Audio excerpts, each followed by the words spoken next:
नमस्कार, मी निलिमा कुलकर्णी आणि celebrity talk टाईममध्ये आज आपल्या सोबत आहे सर्वांची लाडकी सोनाली कुलकर्णी. सोनाली, खूप स्वागत आहे तुझं. Thank you Nilima, thank you so much. आणि काय यशाचं शटर पुन्हा एकदा उघडलेलं आहे आणि त्यामुळे आज पुन्हा तू आमच्या सोबत आहेस. टचवूड खूप भारी वाटतं. एकदम मला तुझ्याबरोबर टॉक टाईमला यायचं होतं, त्यामुळे मी वाट बघत होते आणि आज मला ती संधी मिळाली आहे. मला खूप आनंद होतोय आणि आनंद अजून दुसरा झालाय, डबल झालाय की आपलं काम सातत्याने लोकांना आवडतंय आणि आय थिंक कुठल्याही प्रोफेशनमध्ये कन्सिस्टन्सी, सातत्य हे अत्यंत महत्त्वाची गोष्ट आहे आणि ही मला लाभते इन टर्म्स ऑफ काम करताना सुद्धा. आणि ती प्रेक्षकांकडनं जो प्रतिसाद येतोय तोही तितकाच सातत्याने येतोय. नक्कीच. आणि आता प्रेक्षकांनाही तुझ्याशी खूप बोलायचं आहे, खूप प्रश्न विचारायचे आहेत, त्याच्यामुळे आमचा फोन नंबर तुम्ही लिहून घ्या. 02266899263 या फोनवर तुम्ही सोनालीला प्रश्न विचारू शकता आणि आपण खूप साऱ्या गप्पा मारायच्या आहेत. पण पहिला मला एक प्रश्न आलेला आहे तुझ्यासाठी खास. असं नीरज शुक्ला म्हणून फेसबुकवर त्यांनी मला मेसेज पाठवला आहे की प्लीज सोनालीला हा प्रश्न विचारा. आणि त्यांचा प्रश्नही फार इंटरेस्टिंग आहे. त्यांचा प्रश्न असा आहे की सोनालीच्या क्यूटनेसचं रहस्य काय आहे, ती एवढी क्यूट का आहे? तर आता याबद्दल तुला काय सांगायचं आहे? आई ग, किती गोड आहे हा प्रश्न. पण इतक्या गोड प्रश्नाचं उत्तर माझ्याकडे नाही आहे. I think thank you. मला असं वाटतं की beauty lies in the eyes of the beholder. तुम्ही जर मला क्यूट या दृष्टीने पाहत असाल तर मी क्यूट दिसत असेल तुम्हाला. Thank you so much. मी याच्यावर उत्तर एवढंच सांगू शकते की थँक्यू. येस. आणि अर्थात तो तुझा न्यू लुक पण फारच अट्रॅक्टिव्ह आहे. तर या नव्या लुकबद्दल काय सांगशील? मला असं तर कळलंय की जर आपण स्वतःवर प्रेम केलं नाही तर समोरचंही करणार नाही. असं नाहीये. त्यामुळे you have to start loving yourself and you have to start reinventing yourself. आपण स्वतःला जर काहीतरी वेगळं दरवेळेला देत गेलो, खाद्य आपल्यालाच, तर ते वर्क होतं. आणि मला आत्ता खूप मजा येते एक्सपेरिमेंट्स करायला. कारकिर्दीत सुद्धा, म्हणजे करिअरमध्ये सुद्धा मला वेगवेगळे रोल्स करायला मिळतात. सो आय थॉट की ते मिळतच आहे तर आपण एक रिअल लाईफमध्ये सुद्धा जरा अजून वेगळे पण ट्राय करू शकतो. आणि तो एक्सपेरिमेंट म्हणून मी जरा एक हा वेगळा लुक ट्राय केला. रिफ्रेशिंग आणि असं क्यूट लुक झालेला आहे पुन्हा एकदा. आणि आपण पहिल्या प्रश्नाकडे जाऊया. पुण्याहून फोन आलेला आहे. प्रणव आचार्य आपल्या सोबत आहेत. प्रणव, तुमचा प्रश्न विचारा. Hello Sonali ma'am. Hi Pranav. Ma'am, मी तुमचा खूप मोठा फॅन आहे आणि मला तुमचं अप्सरा आली आणि आम्ही सगळे फॅमिली मेंबर्स एकसाथ तुमचा सोनाली अप्सरा आली हा डान्स बघतो. तर मला एवढंच तुम्हाला विचारायचं होतं की तुमचे अपकमिंग प्रोजेक्ट्स काय आहेत? अपकमिंग प्रोजेक्ट आत्ता ॲक्च्युली थिएटर्समध्ये दिसतोय तुम्हाला. शटर हा सिनेमा गेल्या शुक्रवारी रिलीज झाला आहे आणि आता आम्ही सेकंड वीकमध्ये आहोत. त्यामुळे शटर सध्या सिनेमागृहांमध्ये आहे. आणि तुझं वय किती आहे? फोन कट झालेला आहे पण नक्कीच पण मला असं वाटतं की तो पाहू शकणार आहे. आणि अर्थात दुसरा आठवडा जोरदार सुरू आहे महाराष्ट्रात. यू वोंट बिलीव्ह निलिमा, आता असं झालंय ना की मला असं वाटतं की आज रिलीज झालाय सिनेमा, हा पहिला शुक्रवार आहे. कारण अजूनही प्रमोशन सुरू आहे, कारण अजूनही लोकांचा प्रतिसाद खूप चांगला आहे. आम्ही वेगवेगळ्या ठिकाणी थिएटर व्हिजिट करतोय, लोकांना भेटतोय, लोकांचा प्रतिसाद लाईव्ह घेतोय, लोकांचे फोन्स येत आहेत, मेसेजेस येत आहेत, लोकांना सिनेमा खूप आवडतोय. सो वर्ड ऑफ माउथ इतका पॉझिटिव्ह खूप दिवसांनी एका सिनेमासाठी आम्ही पाहतोय. आणि एका कलाकाराला यापेक्षा काय हवं असतं? काहीच नाही. नाशिकहून फोन आलेला आहे. नाशिकहून संतोष वाघ आपल्या सोबत आहेत. संतोष, तुमचा प्रश्न विचारा. हॅलो. हॅलो. हाय संतोष. हाय सोनाली मॅडम. हाय. बोला. बोला. हा संतोष, बोला. हा संतोष वाघ बोलतोय मॅडम. उगाव निफाड. हा बोला, तुमचा प्रश्न विचारा संतोष. मॅडम, आपली नटनमधली एंट्री खूप जबरदस्त आहे. थँक्यू. आपण जे स्टार्टिंगला जी एंट्री केली आहे पिक्चर मध्ये, ती खूप इतकी अशी मनाला भावेल अशी एंट्री तुमची. थँक्यू. मलाही खूप मजा आली त्याच्यात. नक्कीच त्यांना त्या एंट्री आणि त्या सगळ्याबद्दल खूप एक उत्स्फूर्त दाद द्यायची होती. पुढचा प्रश्न आपल्याकडनं पुण्याहून पुन्हा एक फोन आहे. रवींद्र कुडाळकर आहेत. रवींद्र, तुमचा प्रश्न विचारा. हा नमस्कार. आज निलिमा कुलकर्णी आणि सोनाली कुलकर्णी दोन्ही कुलकर्णीशी संवाद साधताना खूप कुलकर्णी छान रॉक्स. वाटतंय. बोला रवींद्र, प्रश्न विचारा. सोनालीजींना प्रश्न असा आहे की तुम्ही घरी तुमचा स्वभाव आणि व्यक्तिमत्व कसं आहे, एकूण वागण्याची पद्धत घरामध्ये कुटुंब सदस्य म्हणून, आणि तुमचे आई बाबा जे आहेत तुमच्या अभिनयाबद्दल कसे अभिप्राय देतात किंवा क्रिटिक म्हणून ते कसे पाहतात, तुम्हाला काही सूचना वगैरे करतात का? धन्यवाद. बर, मी दुसऱ्या प्रश्नाचं उत्तर आधी देईन. माझे आई बाबा ॲक्च्युली खूप वेगवेगळ्या दोन टोकाच्या भूमिकेत असतात नेहमी. माझी आई ही माझी सगळ्यात मोठी क्रिटिक आहे. मी केलेलं कुठलंही काम कसं अजून मी चांगलं करू शकले असते याच्यावरती नेहमी तिचा फोकस असतो. म्हणजे आय एम शुअर की हा इंटरव्ह्यू संपल्यानंतर निलिमा आईचा फोन येईल मला आणि ती म्हणेल की तू अशीच का बसली होतीस, असेच का केस केले होते किंवा अशीच का बोललीस. त्यामुळे ती नेहमी एक क्रिटिक असते माझ्यासाठी आणि I look forward to her response. आणि माझे बाबा जे आहेत ते माझ्या अत्यंत प्रेमात आहेत. बाबांची लाडकी आहे. हो, मी काहीही केलं तरी माझी मुलगी कधीच चुकू शकत नाही असे ते असतात. त्यामुळे बॅलन्स खूप चांगला माझ्या घरात तो झालेला आहे. आणि I can do without both. म्हणजे क्रिटिकही लागतो आपल्याला आणि प्रेम करणारी व्यक्ती तेवढीच लागते. क्या बात आहे. पण जेव्हा तू अभिनय करायचं ठरवलं होतंस तेव्हा घरी काय रिॲक्शन होती?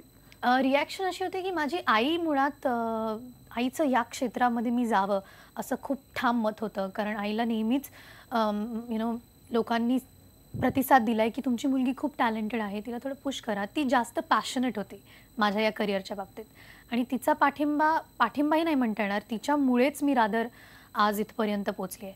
त्यामुळे ती नसती तर कदाचित रादर ती इतकी स्ट्रॉंग नसती या बाबतीत तर मी कदाचित आज अभिनय क्षेत्रात नसते. थँक्स आपण काकूंना म्हणलं पाहिजे अर्थात. आणि लातूरहून फोन आहे पुढचा. विष्णू केंद्रे सोबत आहेत. विष्णू, तुमचा प्रश्न विचारा. Hello madam. हॅलो, बोला. सोनाली मॅडम, मी तुमचा खूप मोठा फॅन आहे. Thank you so much. तुमचा जो चित्रपट आहे नटरंग चित्रपट, हा बोला. तुमचा जे नटरंग चित्रपट आहे मॅडम, हो आहे बोला. त्या चित्रपटातली तुमची जी भूमिका आहे अतुल कुलकर्णी सोबत मला खूप आवडते मॅडम. थँक्यू. तसेच दुसरा चित्रपट मॅडम गाढवाचं लग्न म्हणजे तुमची अप्सराची भूमिका आहे ना, ती खूप आवडते, ती पण खूप आवडते मॅडम. पुन्हा त्या आठवणींना त्यांनी उजाळा दिलेला आहे. अर्थात नटरंगाची लोकप्रियता कायम आहे. नटरंगाबद्दल अनेक प्रेक्षक, अनेक चाहते तुला भेटत असतील. कसं वाटतं आत्ताही तीच दाद मिळताना? खूप भारी वाटतं. आणि प्रत्येक कलाकाराच्या आयुष्यात एक तो सिनेमा किंवा एक ते काम असतं जी त्याची आयुष्यभराची इमेज आणि आयडेंटिटी बनून जाते. ती अप्सरा आली आणि नटरंगची माझ्यासाठी आहे. आणि मला वाटतं की यापुढे मी कितीही सिनेमे केले, चांगले मोठे गाजले, तरी अप्सरा आलीची इमेज ही सतत असणार आहे माझ्याबरोबर. आणि मला ही ती इमेज आवडते आणि प्रेक्षकांनी दिली आहे. त्यामुळे अर्थात अप्सरा आली आणि नटरंग हे माझ्यासाठी कायम खूप स्पेशल राहणार आहे. नक्कीच अप्सरा सगळ्यांच्या हृदयाजवळची आहे, त्यामुळे प्रश्नच नाही. अप्सरा अशीच चिरंतर असणारच आहे. आपण पुढच्या प्रश्नाकडे वळूया. हिंगोलीहून बालाजी घुगे आपल्यासोबत आहेत. बालाजी, तुमचा प्रश्न विचारा. हा, नमस्कार मॅडम. नमस्कार. हा, मी विचारलं होतं की तुम्ही अभिनयाची जी सुरुवात केली होती तर ती म्हणजे मुळातच निवडलेली होती का तुम्ही त्या क्षेत्राकडे वळल्या होत्या?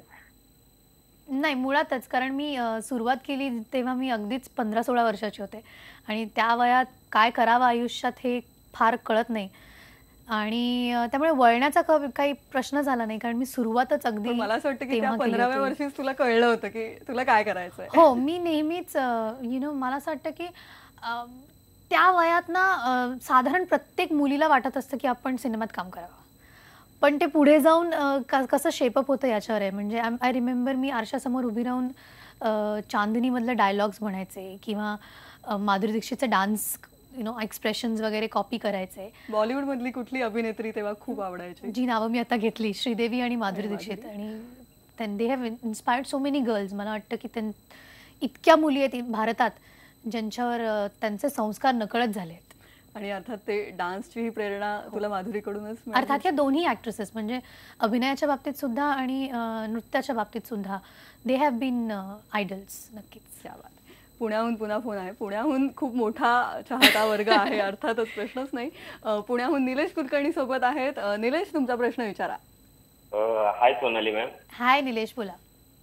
मॅडम, मी तुमचा खूप मोठा फॅन आहे आणि तुमचा शटर पिक्चर पण मी आता पाहिला. थँक्यू. त्यातली भूमिका खूप आवडली मॅडम. आणि मॅडम, मला तुमच्या सुरुवातीच्या काळाबद्दल प्रश्न जाणून घ्यायचे आणि तुमचा स्ट्रगलिंग पिरियड कसा होता आणि तुमचा पहिला पिक्चर कोणता होता ते जाणून घ्यायचं. स्ट्रगलिंग पिरियड ऍक्च्युली आयुष्यात नव्हता ना? नाही, डेफिनेटली होता. म्हणजे आणि तो अविस्मरणीय आहे. मला वाटतं की ते जर झालं नसतं तर आज मी इथपर्यंत पोहोचले नसते. आणि प्रत्येकाचा एक स्ट्रगल असतो. म्हणजे कुठलाही कलाकार हा वन नाईट स्टार होत नाही. नटरंगच्या आधी केलेला जो काही स्ट्रगल आहे 2-3 वर्षांचा सिनेमासृष्टीतला, आणि त्याच्या आधीचा जेव्हा मी अगदीच 15-16 वर्षाची होते जेव्हा सुरुवात केली होती, स्ट्रगल हा डेफिनेटली होता. मुंबईत माझं घर नव्हतं, मुंबईत माझे नातेवाईक नव्हते, मित्रमैत्रिणी नव्हते. मी लिटरली लोकल ट्रेनमधनं लगेज घेऊन प्रवास केलेला आहे, बायकांची शिवागाळ ऐकून की इथे आम्हाला उभं राहायला जागा नाही, तुम्ही बॅगा घेऊन काय फिरताय. ते सगळं केलेलं आहे. वेगवेगळ्या ठिकाणी ऑडिशन्स दिलेले आहेत, बऱ्याच ठिकाणी सिलेक्ट नाही झाली आहे, बऱ्याच ठिकाणी कामापर्यंत पोहोचली आहे पण ते काम पुढे आलं नाही, रिलीज झालं नाही, गाजलं नाही, असं बरंच काही झालेलं आहे. पण मला असं वाटतं की ते खूप गरजेचं आहे प्रत्येक कलाकाराच्या आयुष्यात, कारण ते मुळात तुम्हाला घडवत असतं. आणि तो काळ माझ्यासाठी ॲक्च्युली मी म्हणेन खूप चांगला होता. सगळ्यांनी खूप चांगली साथ दिली, चांगली लोकं भेटत गेली, चांगलं काम मिळत गेलं. आणि स्ट्रगल हा अजूनही चालू आहे. मला वाटतं की लोकांना असं वाटत असेल, प्रेक्षकांना, की आज काम आलं आहे, कामं चालत आहेत, सिनेमे येत आहेत, काही वर्ष मी या सिनेमासृष्टीत टिकून आहे आणि स्ट्रगल संपला असेल. पण असं होत नाही. स्ट्रगल अजून रादर दुप्पटीने वाढला आहे. कारण स्वतःला कुठलाही गॉडफादर, कुठलीही लॉबी, कुठलीही टीम, कुठलंही या क्षेत्रातील कुटुंब नसताना स्वतःच्या व्हॅल्यूज जपून स्वतःच्या मनाप्रमाणे काम करणं हे अत्यंत अवघड गोष्ट आहे. आणि याच्यात जर फॅमिली सपोर्ट नसता तर मी आज इथे डेफिनेटली कॉन्फिडेंटली वावरू शकले नसते. कारण सक्सेसपेक्षा ना फेल्युअर्स जास्त असतात प्रत्येक कलाकाराच्या आयुष्यात. माझी आई नेहमी म्हणते की सक्सेस इज नेवर परमनंट आणि failure should never be fatal. क्या बात आहे, मस्त. खरंच आणखी बऱ्याच गप्पा तुझ्याशी मारायच्यात, आणखी बरेच टप्पे जाणून घ्यायचे आहेत. पण आता वेळ झाली एका छोट्याशा ब्रेकची. पाहत रहा सेलिब्रिटी टॉक टाइम.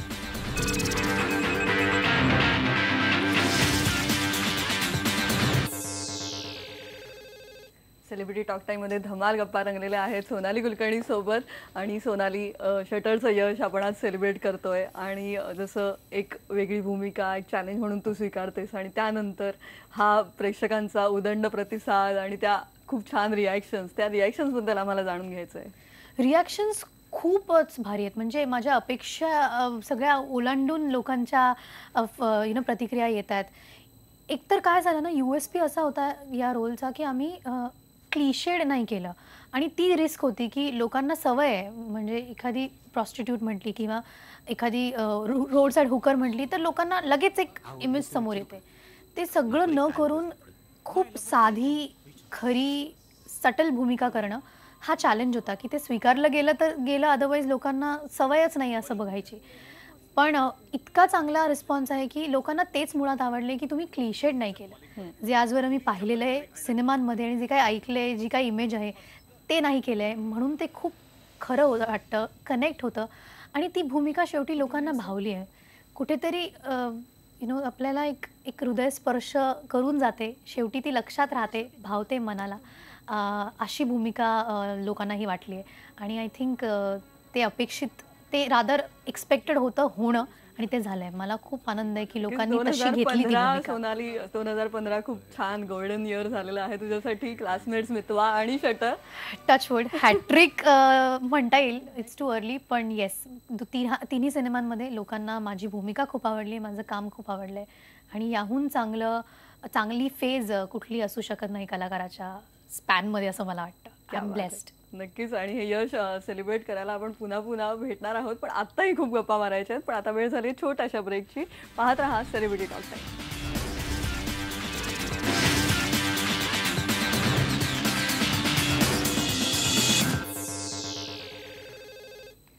सोनाली कुलकर्णीशी धमाल गप्पा रंगलेल्या आहेत. सोनाली अर्थात शटरचं यश आपण आज सेलिब्रेट करतोय आणि त्या व्यतिरिक्त सोनाली जेव्हा शूटिंगमध्ये बिझी नसते तेव्हा तिला काय करायला आवडतं?